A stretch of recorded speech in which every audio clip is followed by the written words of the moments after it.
அனைவருக்கும் வணக்கம். நம்ம வாழ்க்கையில ஏதோ ஒரு விஷயம் ரொம்பவே காலதாமதம் ஆகுது, அடுத்த கட்டத்துக்கு நம்ம போக முடியல அப்படின்னா நம்ம செய்ய வேண்டிய முக்கியமான பூஜை அமாவாசை பூஜை. அதிலும் ரொம்ப முக்கியமான ஆடி அமாவாசை, தை அமாவாசை, மகாலி அமாவாசை வழிபாடு கண்டிப்பா பண்ணணும். இந்த மாதம் 9ஆம் தேதி தை அமாவாசை காலை 7:52 முதல் 10ஆம் தேதி காலை 7:34 வரை இருக்கிறது. படம் செய்ய உகந்த நேரம் 9ஆம் தேதி காலை 8 மணி முதல் மதியம் 1 மணி வரை செய்யலாம். படையல் போட உகந்த நேரம் 9ஆம் தேதி மதியம் 1:15 முதல் 3 மணி வரை செய்யலாம்.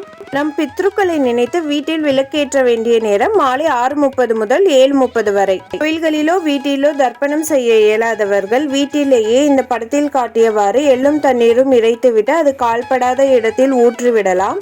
அமாவாசை என்று கண்டிப்பாக கோலம் போடக்கூடாது. கோலம் போடுவதனால் நம் பித்ருக்கள் நம் வீட்டிற்கு வருவது தடைப்படலாம். தினத்தில் நாம் கண்டிப்பாக ஓர் உயிருக்காவது தானம் செய்ய வேண்டும்.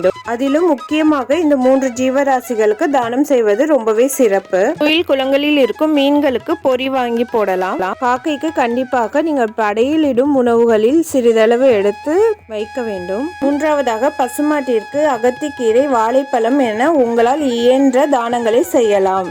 அருகில் உள்ள கோயில்களுக்கு சென்று வழிபாடுகள் மேற்கொள்ளலாம். இன்னும் என் சேனலை சப்ஸ்கிரைப் பண்ணலைன்னா மறக்காம சப்ஸ்கிரைப் பண்ணிக்கோங்க. இந்த வீடியோவை லைக் பண்ணி உங்க ஃப்ரெண்ட்ஸ் அண்ட் ஃபேமிலி கூட ஷேர் பண்ணுங்க. உங்களோட கருத்துக்களை கமெண்ட் செக்ஷன்ல என்கிட்ட சொல்லுங்க. தேங்க்ஸ் ஃபார் வாட்சிங்.